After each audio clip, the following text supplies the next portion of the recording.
Hello, students. Good afternoon. And we are continuing the same topic, nutrition. And the functions of dietary fats. These dietary fats are the sources of concentrated energy, and they are essential for cell structure and membrane functions.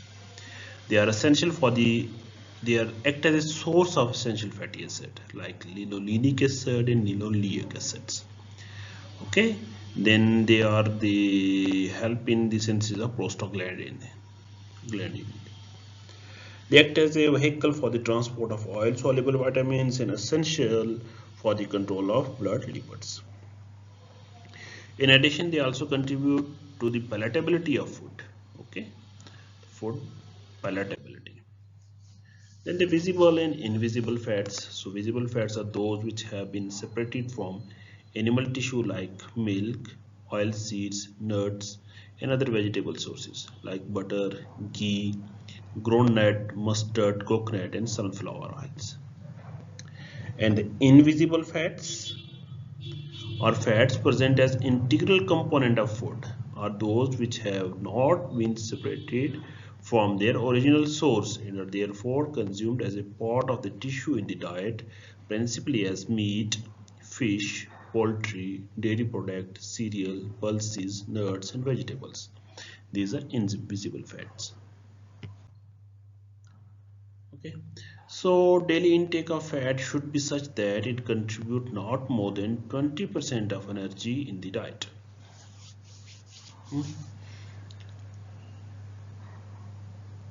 And a minimal intake of 20 to 40 gram of visible fat is recommended for adult male and female per day.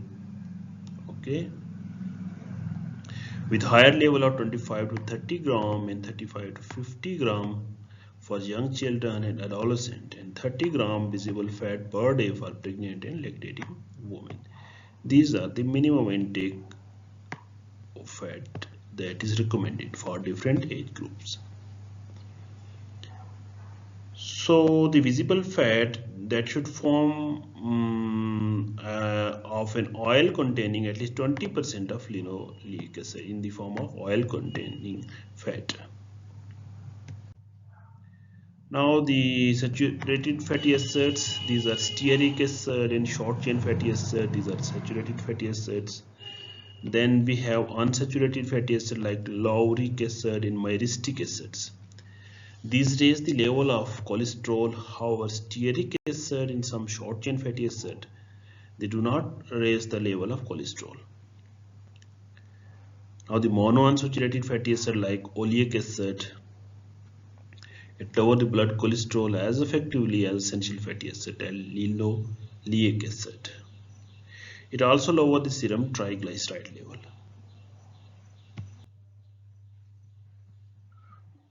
The polyunsaturated fatty acid like linolenic acid and linoleic acids, they lower the blood cholesterol level.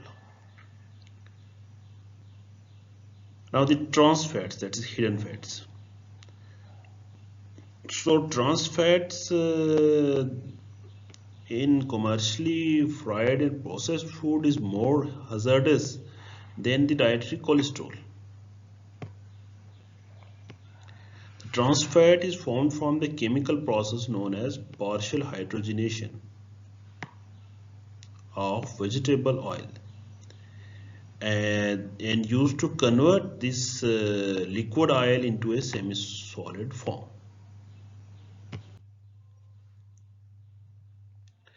And the body is unable to break down the trans fats, causing it to accumulate in the body. Okay, and the trans fat has been part of the urban diet for decades.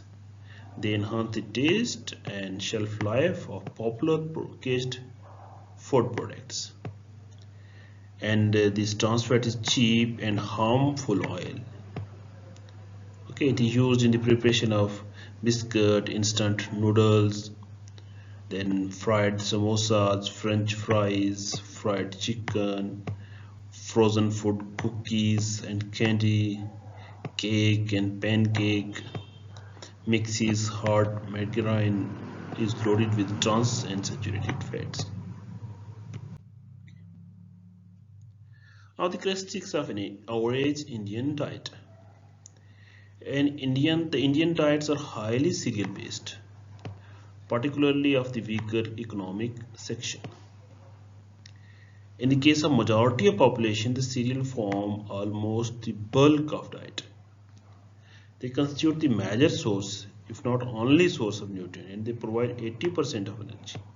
So 80% of energy that comes from cereals.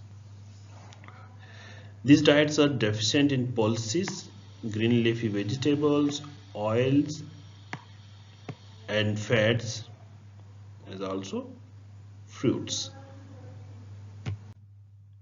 So most stable used are rice in southern India, parts of India, and wheat in northern part of India. But the trend of mixed cereals consumption is emerging, and the diet of even poor people, which consist of predominant cereals and have little no visible fat, consist significant quantities of invisible fat. In average Indian diet, in many parts of the country, the total visible plus invisible fat contribute about 15% of the dietary energy.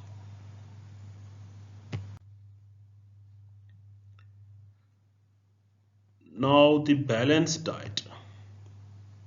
So what is balanced diet? Okay. So balanced diet is a wholesome diet. It's a wholesome diet which provide essential nutrients like carbohydrates, fats, protein, vitamins, minerals, and water from all food groups in the proper amount to maintain good health. That's the definition of balanced diet. In addition, balanced diets also provide dietary fiber. In balanced diet, 60% of energy should be derived from the carbohydrate, and the 20% of energy from proteins and 20% from fats. Now the food pyramid. The food pyramid is a guide to be used by the healthy population for the amount and types of food to be included in the daily diet in order to stay healthy. So it's a pictorial representation of different food groups and the quantity in which they should be consumed. So it helps in planning a balanced diet. It is made in the shape of a triangle and is broadly divided into 4 separate levels based on the nutrient provided by each food groups.